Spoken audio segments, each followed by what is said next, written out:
Islamic scholar الشیخ القاری مبشر حسن کے official channel القرآن مال تجوید کو سبسکرائب کیجئے، جہاں پر سکھلایا جائے گا نورانی قاعدہ، تجوید، قرأت، کمپیوٹر قرآن، وظائف اور پیش کی جائیں گی طلبہ کی ایکٹیویٹیز۔ نحمده ونصلي ونسلم على رسوله الكريم اما بعد فاعوذ بالله من الشيطان الرجيم بسم الله الرحمن الرحيم كنتم خير أمة أخرجت للناس تأمرون بالمعروف وتنهون عن المنكر وتؤمنون بالله صدق الله مولانا العظيم۔ بزرگان محترم معزز علماء کرام، قابل صد احترام سامعین حضرات اور عزیز طلباء، جامعہ دارالعلوم کبیر والا کا یہ سالانہ جلسہ ہے جو تکمیل بخاری شریف کے حوالے سے منعقد ہو رہا ہے۔ الحمدللہ حضرات علماء کرام کا یہاں جمع غفیر مجمع کثیر ہے۔ بہت سے حضرات کے آپ نے بیانات سن لیے ہیں اور کچھ دیر بعد بخاری شریف کی آخری حدیث پاک کا درس بھی ہوگا۔ ماشاءاللہ یہاں سے ہر سال بڑی تعداد میں دورہ حدیث شریف سے طلباء فارغ ہوتے ہیں اور اسی سلسلہ میں بہت دور دور سے حضرات یہاں اس تقریب میں شرکت فرماتے ہیں۔ بہت کچھ کہا گیا اور شاید آئندہ بھی کہا جائے گا۔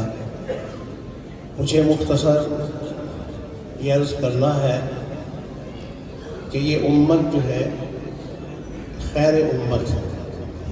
کنتم خیر امت اخرجت للناس، اللہ تعالیٰ کا یہ ارشاد گرامی ہے کہ یہ لوگوں کے نفع کے لیے اللہ نے اس کو پیدا فرمایا۔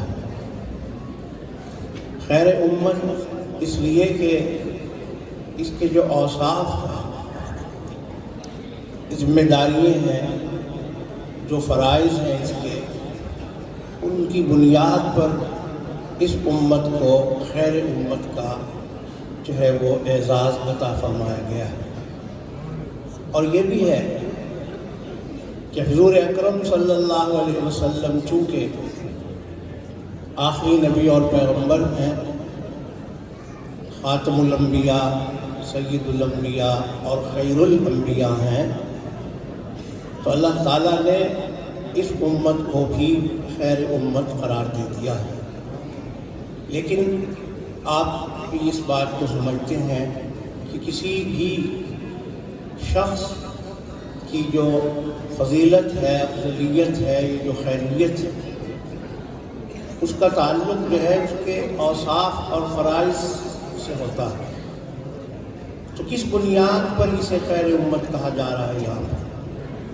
تأمرون بالمعروف وتنہون عن المنکر، اس امت کا فریضہ یہ ہے کہ معروفات کا وہ حکم کرے گی اور منکرات جو ہے اس سے منع کرے گی اور روکے گی۔ اور یہی فریضہ اللہ تبارک و تعالیٰ نے ان لوگوں کا بھی ذکر فرمایا جن کو اللہ تعالیٰ زمین میں اقتدار اور قدرت عطا فرماتے ہیں، حکومت عطا کرتے ہیں، طاقت عطا فرماتے ہیں، ان کے فرائض میں بھی اس بات کو شامل فرمایا۔ جیسا کہ قرآن کریم میں آتا ہے، اللہ تعالیٰ فرما رہے ہیں الذین ان مکناہم فی الارض اقاموا الصلاة وآتوا الزکاة وامروا بالمعروف ونہوا عن المنکر وللہ عاقبۃ الامور، جنہیں حکومت دی جا رہی ہے ان کے فرائض میں 4 چیزوں کا یہاں اللہ تعالیٰ نے ذکر فرمایا۔ دو کا تعلق ان کی اپنی ذات سے، اقاموا الصلاۃ وآتوا الزکاۃ، اور دو چیزیں ایسی ہیں جن کا تعلق جو ہے وہ عوام سے ہے، یعنی ان کی ذمہ داری میں یہ بات شامل ہے کہ وہ دوسرے لوگوں کو امر بالمعروف، معروفات کا حکم کریں اور منکرات سے ان کو روکیں۔ اگرچہ جہاں طاقت ہے، اللہ تعالیٰ نے جہاں قوت عطا فرمائی ہے تنفیذ کی، وہاں امر بالمعروف اور نہی عن المنکر کا یہ مطلب نہیں ہے کہ صرف زبان سے وہ معروفات کا حکم کریں گے، صرف زبان سے وہ برائی جو ہے اس کو روکیں گے، یہ مطلب یہاں نہیں ہے۔ اس لیے کہ یہاں تو ان کو اللہ نے طاقت عطا فرمائی ہے، وہ صرف زبان سے نہیں کہیں گے یہ بات، نماز پڑھیے، فلاں اچھا کام جو ہے آپ کریں، برائی کو آپ چھوڑ دیجئے۔ وعظ اور نصیحت اور زبانی تقریریں وہاں کافی نہیں ہوں گی، وہاں تو یہ ہے کہ جب قوت ان کو عطا کی ہے تو وہ طاقت کے ذریعے سے منکرات جو ہیں ان کو ختم کریں گے۔ اور عام حضرات کے لیے بھی یہ بات فرمائی جا رہی ہے، جیسے کہ نبی کریم صلی اللہ علیہ وسلم فرماتے ہیں مَن رَأَىٰ مِنكُم مُنكَرًا فَلْيُغَيِّرْهُ بِيَدِهِ فَإِن لَّمْ يَسْتَطِعْ فَبِلِسَانِهِ وَإِن لَّمْ يَسْتَطِعْ فَبِقَلْبِهِ وَذَلِكَ أَضْعَفُ الْإِيمَانِ۔ عام آدمی کے لیے بھی یہی بات ہے، لیکن وہاں وہی کہ قدرت شرط ہے، برائی اگر دیکھے ہاتھ سے اگر اس کو منع کر سکتا ہے، روک سکتا ہے، تو اسے ہاتھ سے پھر اس کو روکنا ہوگا۔ لیکن اگر ہاتھ سے اس کو روکنے کی طاقت نہیں، طاقت نہ ہونے کا کیا مطلب ہے؟ روک تو سکتا ہے آدمی، ہر برائی کو ہاتھ سے روک سکتا ہے، ہر شخص روک سکتا ہے۔ تو یہ جو فرمایا فَإِن لَّمْ يَسْتَطِعْ فَبِلِسَانِهِ، یہاں عدم استطاعت سے مراد کیا ہے؟ حسی استطاعت کی نفی نہیں کی جا رہی، شرعی استطاعت کی نفی کی جا رہی ہے کہ اگر اس روکنے سے، ہاتھ سے اگر وہ روکے گا تو فتنہ پیدا ہوگا، یا ایسا اسے کوئی نقصان پہنچے گا جو ناقابل برداشت ہوگا اس کے لیے، تو اس صورت میں یہ ہے کہ پھر وہ زبان سے روکے اس برائی کو۔ وہاں بھی اگر یہ ہو کہ زبان سے روکنے کی طاقت نہیں ہے تو پھر یہ ہے کہ فَبِقَلْبِهِ، دل سے اس کو صرف برا ہی نہ سمجھے بلکہ دل سے بھی روکنے کی اس کو کوشش کرے، دعائیں کرے، اس کے لیے گڑ گڑائے، اللہ تعالیٰ سے مانگے کہ اے اللہ اس کو جو ہے یہ برائی چھوڑنے کی توفیق عطا فرما دیجئے۔ یہ درجہ آخری درجہ ہے۔ تو میں خیر بہرحال تفصیل میں جائے بغیر اپنے ان تمام عزیز طلباء کو بھی، فضلاء، ان سب سے اور عامت الناس سے جن کو اللہ تبارک و تعالیٰ نے یہ طاقت عطا فرمائی ہے، وہ اس دور میں سب سے بڑا معاملہ جو ہے، اہم چیز جو ہے وہ یہی کہ معروفات جو ہیں ان کا حکم ہونا چاہیے اپنی طاقت کے مطابق، کوشش کے مطابق، اور منکرات سے جو ہے ہمیں خود بھی بچنا ہوگا، اور جہاں جہاں تک ہم ان برائیوں کو روک سکتے ہیں جو آج معاشرے کے اندر برائیاں پائی جا رہی ہیں، ان کو ہم نے روکنا ہوگا۔ اہل علم، علماء، فضلاء، ان کی خاص طور پر یہ ذمہ داری ہے۔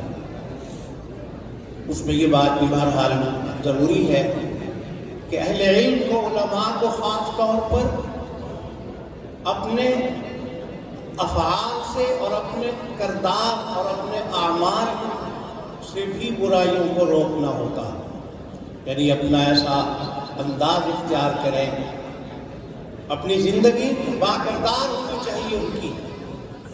سب سے بڑی طاقت جو ہے وہ انسان کا عمل اور اس کا کردار ہے۔ حضرت خواجہ معین الدین چشتی رحمۃ اللہ علیہ کے بارے میں یہ واقعہ ہم نے اپنے بڑوں سے سنا، بڑی اولیاء اللہ میں سے، ہندوستان کی زمین پر قدم رکھا، 90,000 بلکہ 90 لاکھ بعض نے تو لکھا ہے ہندو ان کے کردار کو دیکھ کر مسلمان ہوتے ہیں۔ تو اصل چیز تو عمل ہے۔ اقبال بھی تو یہی کہہ رہا ہے کہ آج صورتحال کیا ہے؟ اقبال بڑا افسردہ ہے، من باتوں میں موہ لیتا ہے، گفتار کا غازی بن تو گیا، کردار کا غازی بن نہ سکتا۔ سب سے پہلے تو ہمیں گویا اس چیز کی ضرورت ہے کہ ہم اپنا عملی طور پر اپنا کردار اس علم کے مطابق ہم عمل کریں جو علم ہم نے یہاں برس آ برس کی محنت سے یہاں سیکھا اور پڑھا۔ اپنے اکابر، اپنے مشائخ، اپنے اساتذہ سے ہم نے صرف علم حاصل نہیں کیا، اور نہ صرف علم حاصل کرنے کے لیے یہ مدارس، علم کے ساتھ عمل، اخلاص، علم کی جو روح ہے، اصل چیز وہ ہے۔ کیونکہ ہر چیز جو ہے اس کی ایک صورت ہے، ایک جسم ہے اس کا، اور ایک روح۔ جب تک اس جسم میں روح نہ ہو، وہ جسم جو ہے وہ کیا ہے؟ وہ مردہ ہے اور بیکار ہے۔ تو سب سے پہلے ہمیں خود ان چیزوں کا اپنانا چاہیے، اور پھر جہاں تک اللہ نے طاقت عطا فرمائی ہے، عام مسلمانوں کی بھی یہ ذمہ داری ہے کہ جہاں ان کو طاقت ہے، ہمت ہے، وہ معروفات کے امر کے ساتھ منکرات جو ہیں ان کو بھی روکنے کی کوشش کریں۔ آج ہمارا المیہ کیا ہے؟ گھروں کا، ہمارے خاندانوں کا، ہمارے اپنے اہل و عیال بچوں کا سب سے بڑا المیہ یہ ہے کہ آج ہم اپنی اولاد کی جو تربیت ہے وہ اسلامی رخ پر کرنے کے لیے متوجہ صحیح معنی میں نہیں ہوتے۔ برائیوں سے تو روکنے کا سلسلہ تقریباً جو ہے وہ مفقود ہو رہا ہے، کم ہو رہا ہے، یا بالکل ختم ہو رہا ہے۔ بچوں کی فرمائشیں یہ ہیں، جی بچوں نے یہ فرمائش کر دی، بیگم نے فلاں فرمائش کر دی۔ گھر کا ماحول ہمارا کیا ہے آج؟ چونکہ ہم برائیوں سے روکتے نہیں، اولاد کو ہم برائی سے نہیں روک رہے، اس لیے یہ صورتحال پیدا ہو رہی۔ اور دیکھیے حدیث پاک میں یہ آتا ہے کہ ہر ایک سے جو مسئولیت ہے کا ذمہ دار ہے، اس سے سوال قیامت کے دن کیا جائے گا، عن رعیتہ۔ اور خواتین کے بارے میں بھی حضور اکرم صلی اللہ علیہ وسلم فرماتے ہیں والمرأة راعیۃ فی بیت زوجہا، عورت وہ بھی نگران ہے اپنے گھر میں، اس سے بھی اس کے بارے میں قیامت کے دن سوال کیا جائے گا اور پوچھا جائے گا۔ اگر ہم اپنے گھروں میں اس بات کا اہتمام کر لیں، اپنے دائرہ کار کی حد تک اس چیز کو عام مسلمان لے آئیں، اور علماء کرام اور ہمارے یہ فضلاء جنہوں نے دین کو پڑھا ہے اور دین سیکھا ہے الحمدللہ، اگر یہ بھی اس بات کا اہتمام کریں کہ معروفات کے ساتھ منکرات جس حد تک بھی ان کی طاقت اور ہمت ہے ان سے خود بچتے ہوئے دوسروں کو بھی یہ گویا بچانے کی کوشش کریں، تو امید ہے کہ یہ اصلاح معاشرہ میں سب سے گویا کہ مؤثر طریقہ ہوگا، اور صحیح معنی میں یہ امت جو ہے خیر امت کہلانے کی مستحق ہوگی۔ اللہ تعالیٰ اس ادارے کو مزید ترقی عطا فرمائے، ہمارے فضلاء کو صحیح معنی میں اللہ تعالیٰ عالم باعمل فاضل بنائیں، اور جتنے حضرات تشریف لائے ہیں ان سب سے بھی یہی گزارش ہے کہ آپ اپنے فرائض کو سمجھیں، ادا کریں، اور دینی مدارس سے وابستہ رہیں۔ اللہ تبارک و تعالی ہم سب کو توفیق دیں۔ وآخر دعوانا